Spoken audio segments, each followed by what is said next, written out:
then have a consistent way to refer to things, any intellectual information, consistently and permanently. It cannot be changed as time goes by. Of course, you're not safe from social interpretation change at the societal level.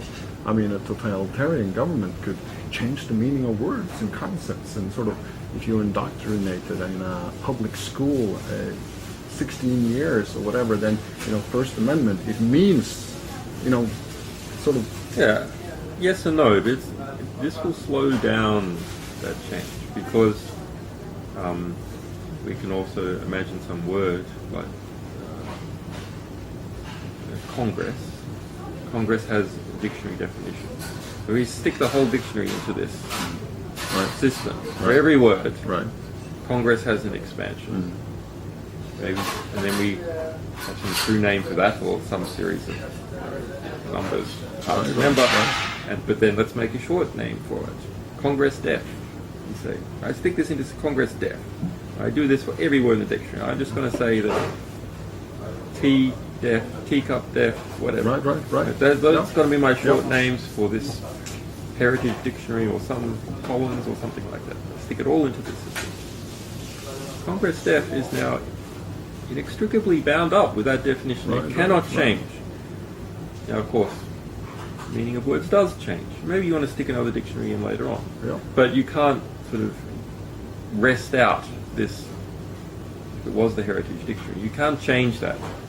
Right. I see your point. Time goes by. So if you write some article or some paper and you say Congress Def, all right, when I talk about Congress, what I mean is Congress Def. When I talk about First Amendment, what I mean is First Amendment. And you put that in your article, and any reader in the future can look up precisely what you were speaking to. Exactly. And if you also speak about another paper, you were basing this paper on, or your article, or another book, and that book has been put into the system, the reader can know precisely what you were referring to. Exactly. No, I agree.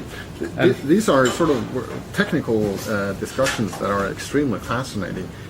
If we sort of round up by going back to the kind of people that WikiLeaks are exposing, usually politicians, what is your sort of view on the politician? Is he a prisoner of his circumstances, and that WikiLeaks is sort of, because not all of them are necessarily evil, right? Even though they do evil things. Obama's a good example. Obama has two things that he considers as values that he believes are virtues. Number one is compromise in politics. Not as a means, but as an end. That is an inherent virtue, to balance the political forces around you. And there's some argument for this. That is what a politician should be doing. Not taking sides, but just balancing the power. Remember, what is politics in its essence about? It is about allowing transfers of power without bloodshed. That's where it all comes from. That's where the first parliaments came from. We'll sort this out in Parliament, we won't have to go to war with each other. So you see failings in Parliament, you should also understand the success, which is, the basic success is stopping people killing each other when one group starts to get more power. So Obama believes that is a virtue, an end goal. And he's concerned with some, within the United States, some inequality issues. And it seems that to me, it seems that those are the only two things he considers as end goals. And the first one, I think, is a mistake. It is making the method the goal. So just like WikiLeaks, our goal is justice, our method is transparency. But we don't confuse the goal and the method. Obama's goal is compromise. would rather say his goal should be justice and his method should be not. But even if you don't have this idea that compromise is a virtue, you are limited in your ability to act as a politician by the forces that are around you.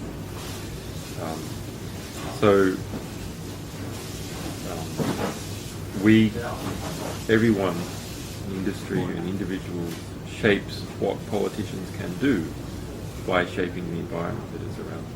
And if you have a purely compromising politician, there's one exception of equality in the United States, purely compromising politicians like Obama, then they are completely shaped by the forces that are around them. So if you push a little bit more here, you get a different response. Exactly. And they adapt to this, of course. So this is very much a two-way street. Yeah. So by releasing information which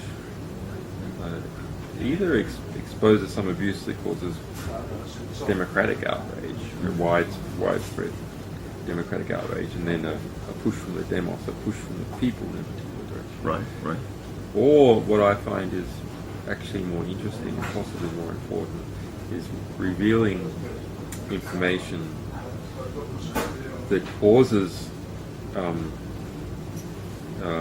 the increase in power of one group over another group, or it causes a group to sort of fall in on itself. So I should explain some examples where I've seen this in action. So in Kenya in 2007, we got hold of something known as the Kroll Report, which was a secret report produced by a UK private intelligence organisation, Kroll, paid for by the Kenyan government to investigate where all the money went from the previous Kenyan government. It cost, they paid Kroll around $3 million to produce this and some other reports. It's stated intent that they would be released to the public. They were not released to the public. Instead, the Kibaki government kept this report, which revealed extensive money laundering and looting of state funds, and used it as leverage. It uses the stick to get political concessions. And Daniel Arap Moi, the previous president, is the wealthiest man in Kenya and lots of land. So those concessions were significant. So when we released it, yes, there was political outrage from the demos, from the people. And yes, that did have an effect on the election. But I think something else had a greater effect, which is that all the people named in that report started to see that the other people named in that report were getting more than they thought they were getting when they were cutting up the money, and that one had betrayed another and so on, and they all saw what the bank accounts were and the divide and conquer, where all the money went. So they all fell in on themselves and all became incredibly paranoid about who had been talking to the investigators and so on. And they were also at the same time trying to run for a national election. And it was impossible to stop their money disappearing, fight with each other, and run the national election. So they all lost. All the 5 politicians named in that report lost, and Kibaki, the president who had just gone into alliance with the previous president, Daniel Arap Moi, he also lost the popular vote. So that I've seen this happen with a number of organizations. That who is the actual audience for material that we release? Is it the general public? Is it actually the organization that it comes from? The sort of dissenters in that organization. The whole organization can become incredibly paranoid. If it's a closed, secretive organization and information starts leaking out, it can become incredibly paranoid about who is doing this on the inside. So no one trusts each other anymore in the organization. They stop communicating with each other. They don't trust their telephone lines. They don't trust their computers.